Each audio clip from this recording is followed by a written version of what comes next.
এবারে আমরা কয়েকটি সমীকরণ লিখব। শুরুতে দেখলে মনে হতে পারে এই সমীকরণগুলো বৃত্তের সমীকরণ, যদিও দেখতে বৃত্তের সমীকরণের মতো, তারপরও আসলে এগুলো সবগুলো বৃত্তের সমীকরণ নয়। তো একটু দেখা যাক আগে। X square plus y square plus 6x plus 8y plus 21 equal to 0। আরেকটি সমীকরণ হচ্ছে x square plus y square plus 6x plus 8y plus 25 equal to 0। আরেকটি সমীকরণ হচ্ছে x square plus y square plus 6x plus 8y plus 29 equal to 0। হ্যাঁ, বেশিরভাগ মানুষকে যদি জিজ্ঞেস করা হয় তিনটি সমীকরণ কি, মোস্ট অফ দ্য কেস কোনো কিছু না ভেবে উত্তর আসবে বৃত্তের সমীকরণ। তো চলো দেখা যাক যে সমীকরণগুলো আসলে বৃত্তের সমীকরণ কিনা। তো আমরা বৃত্তের সমীকরণের যে সাধারণ রূপ x square plus y square plus 2gx plus 2fy plus c equal to 0, এই সমীকরণটির সাথে যদি তুলনা করি তাহলে কি দাঁড়ায়? তাহলে এখানে যেটা দাঁড়াচ্ছে দেখেন, 2gx এর x এর সাথে কি আছে 2g, আর এখানে x এর সাথে আছে 6। তাহলে আমরা বলতে পারি 2g equal to 6। 2g equal to 6 হলে g ইকুয়াল টু কত ভাইয়া? g ইকুয়াল টু হচ্ছে গিয়ে 3। একইভাবে y এর সাথে আছে 2f, এই যে দেখেন, আর এখানে y এর সাথে আছে 8। এটা দেখে আমরা কি বলতে পারি? 2f equal to 8, f equal to 4। এবং ডিরেক্ট কম্প্যারিজন থেকে আমরা বলতে পারি যে c ইকুয়াল টু কত? 21। তাহলে c ইকুয়াল টু 21। তাহলে ভাইয়া এই বৃত্তটির ব্যাসার্ধ বা রেডিয়াস কত? Root over G square plus F square minus C. তাহলে root over 3 square plus 4 square minus 21 equal to root over 4 equal to 2। এবং এই যে সমীকরণটা, এই সমীকরণটা ডেফিনেটলি একটি বৃত্তের সমীকরণ যার ব্যাসার্ধ 2। তাহলে আমরা এই সমীকরণটাকে বৃত্তের সমীকরণই বলব। এবারে পরের সমীকরণটিতে আসা যাক। পরের সমীকরণটির দিকে যদি আমরা লক্ষ্য করি, আমরা দেখতে পাচ্ছি g ইকুয়াল টু 3, আমরা দেখতে পাচ্ছি f equal to 4,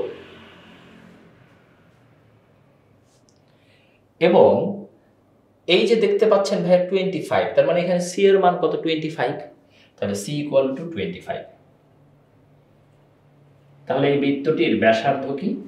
root over 3 square plus 4 square minus 25 equal to 0। কোনো বৃত্তের ব্যাসার্ধ যদি 0 হয় তাহলে এটাকে কি বলবো আমরা? ভাই আসলে 0 একক ব্যাসার্ধ বিশিষ্ট বৃত্তটা কি এরকম না যে আমরা শুরুতে বৃত্তের কেন্দ্র নিলাম, এখন এই কেন্দ্রকে কেন্দ্র করে 0 একক ব্যাসার্ধ নিয়ে বৃত্ত আঁকবেন। তার মানে কি আসলে এই যে এরকম, অর্থাৎ আসলে এটা একটা বিন্দুই থাকবে। তাই আমরা এই সমীকরণটাকে বলি বিন্দু বৃত্ত। আর তৃতীয় সমীকরণটা যদি লক্ষ্য করেন তাহলে g equal to 3, f equal to 4, c equal to 29। তাহলে এই বৃত্তটির ব্যাসার্ধ কি দাঁড়াচ্ছে? Root over 3 square plus 4 square minus 29 equal to root over -4। ভাইয়া রুটের নিচে নেগেটিভ সংখ্যা আসলে সেটা তো বাস্তব হয় না, তাই এই সমীকরণটা কিন্তু এখন কোনো বাস্তব বৃত্তকে ইন্ডিকেট করে না। এটাকে ভাই আমরা তাহলে কি বলবো? এটাকে বলবো অবাস্তব বৃত্ত। তাহলে ভাইয়া এই ধরনের সমীকরণকে দেখে বৃত্ত দাবি করার আগে একটু চেক করে নেওয়া উচিত তার ব্যাসার্ধটা কি, ব্যাসার্ধ বের করতে যে রুটের যে নেগেটিভ কোনো কিছু আসে কিনা সেটা একটু খেয়াল করতে হবে কিন্তু ভাই।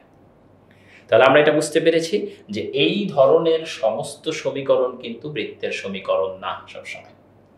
ওকে ভাইয়া, আমরা যদি এবার একটু আলোচনাটাকে সামনের দিকে নিয়ে যাই, যেমন প্রথম সমীকরণটাকে কিন্তু আমরা চাইলে এইভাবেও লিখতে পারতাম। আমরা প্রথম সমীকরণ থেকে কি বলতে পারি, এই বৃত্তের কেন্দ্র কি? আমরা জানি কেন্দ্রের স্থানাঙ্ক নেগেটিভ জি কমা নেগেটিভ এফ, অর্থাৎ -3, -4।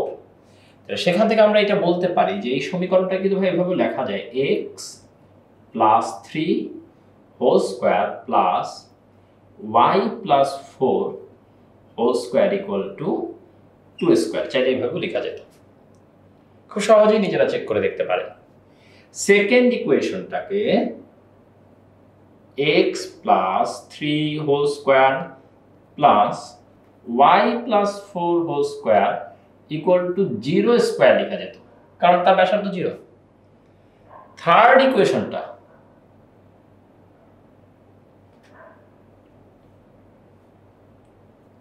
x + 3 whole square plus y + 4 whole square equal to -4 আসবে ভাইয়া।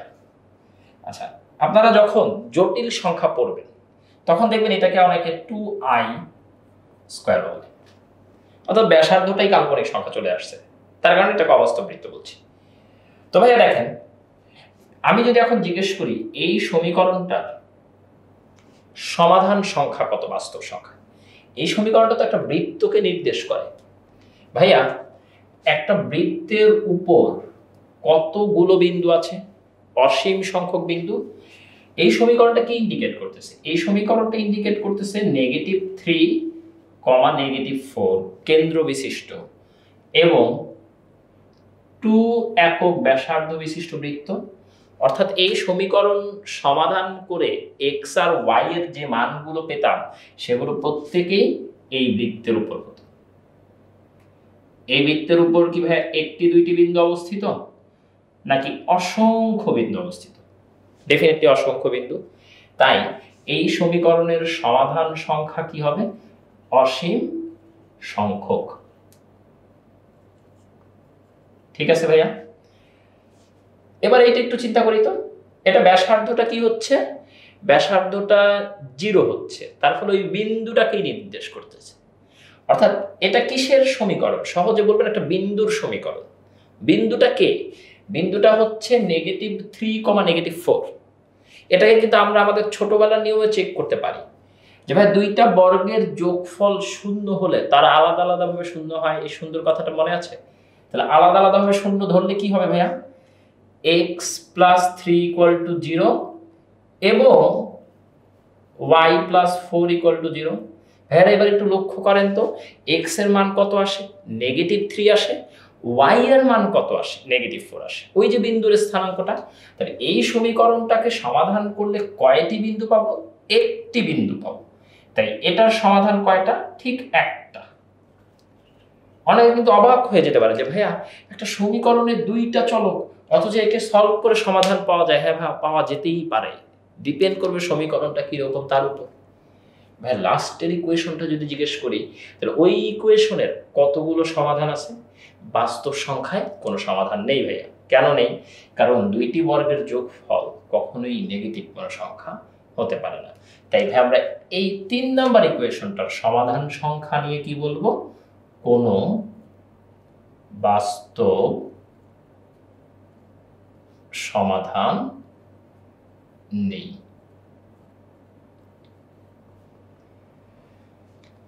তাহলে আশা করি ভাইয়া সবাই এই পর্যন্ত আলোচনাটা বুঝতে পেরেছেন। ভাইয়া তাহলে আমরা এখন এই কনসেপ্টের সাথে রিলেটেড একটা ছোট্ট ম্যাথমেটিক্যাল প্রবলেম সলভ করবো, যেটা আমাদের পরের কনসেপ্টটাকে বুঝতে সাহায্য করবে। তো প্রবলেমটা খেয়াল করি। x² + y² + 6x + 8y + c = 0 বৃত্ত নির্দেশ করলে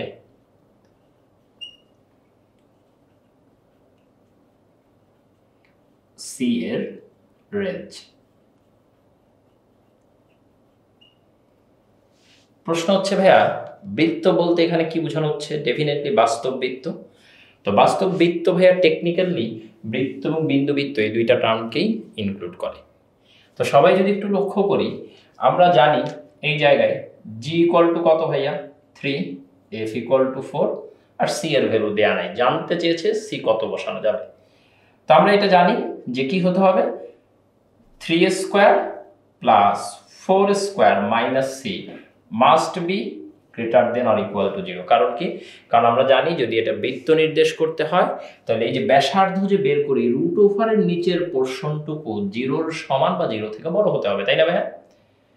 তাহলে ভাই আমরা এরপরে কি লিখতে পারবো? 3 square plus 4 square greater than or equal C, 25 greater than or equal C, অথবা C less than or equal 25। অর্থাৎ আমার বাস্তব বৃত্ত পাওয়ার জন্য 25 বা তার থেকে ছোট সংখ্যা বসাতে হবে। এ কারণে যখন আপনি 29 বসিয়েছেন তখন কিন্তু বাস্তব বৃত্ত পান। তাহলে সি এর রেঞ্জ কি? খুবই সিম্পল, 25 থেকে নেগেটিভ ইনফিনিটি পর্যন্ত সবাই। এই কনসেপ্টটা বুঝলে আমরা সমকেন্দ্রিক বৃত্ত বা কনসেন্ট্রিক সার্কেল নিয়ে আলোচনা করতে পারি। তো সবাই যদি একটু সমকেন্দ্রিক বৃত্ত এই টপিকসটা খেয়াল করি,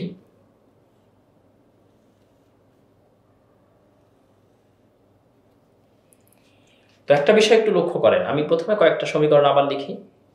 x square plus y square plus 6x plus 8y plus 21 equal to 0, x square plus y square plus 6x plus 8y plus 17 equal to 0, x square plus y square plus 6x plus 8y plus 13 equal to 0। তাহলে ভাই একটু লক্ষ্য করেন, এখানে তিনটি সমীকরণ লেখা আছে।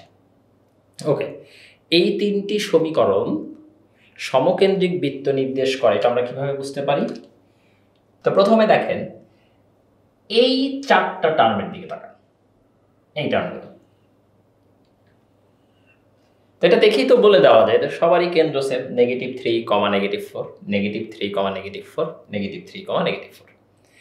তাই এই প্রথম চারটা টার্ম যদি সেম হয় তাহলে ওই বৃত্তগুলোর কেন্দ্র সেম। ওকে ভাইয়া?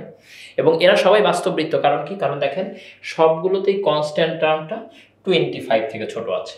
এবার একটু লক্ষ্য করেন ভাইয়া, সবসময়ই যে সমকেন্দ্রিক বৃত্তের ক্ষেত্রে একদম ডিরেক্টলি চারটা মিলতে হবে তা কিন্তু একটু ঘুরিয়ে দেওয়া যায়। কিন্তু যেমন আমি যদি একটা সমীকরণ লিখি 2x square plus 2y square plus 12x plus 16y plus 15 equal to 0, এটা দেখার সাথে সাথে আপনি বলে দিলেন যে না, এই বৃত্তটা এদের সাথে সমকেন্দ্রিক না।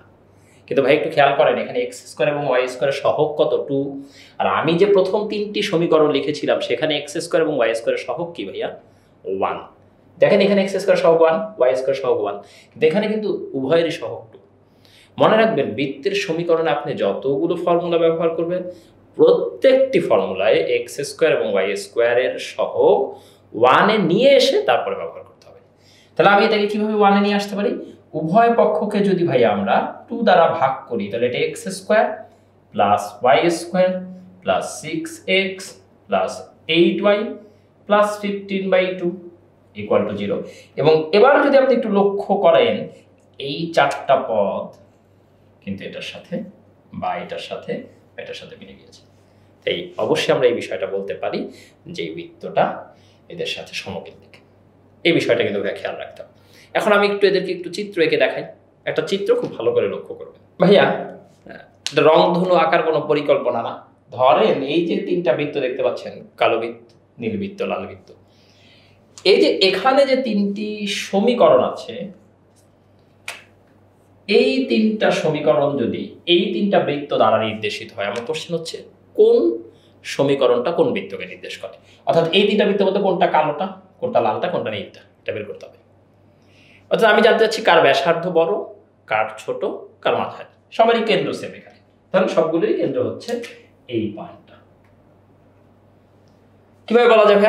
আপনারা একটা বিষয় যদি একটু লক্ষ্য করেন যে বৃত্তের ব্যাসার্ধর যে ফর্মুলাটা √g² plus F square minus C.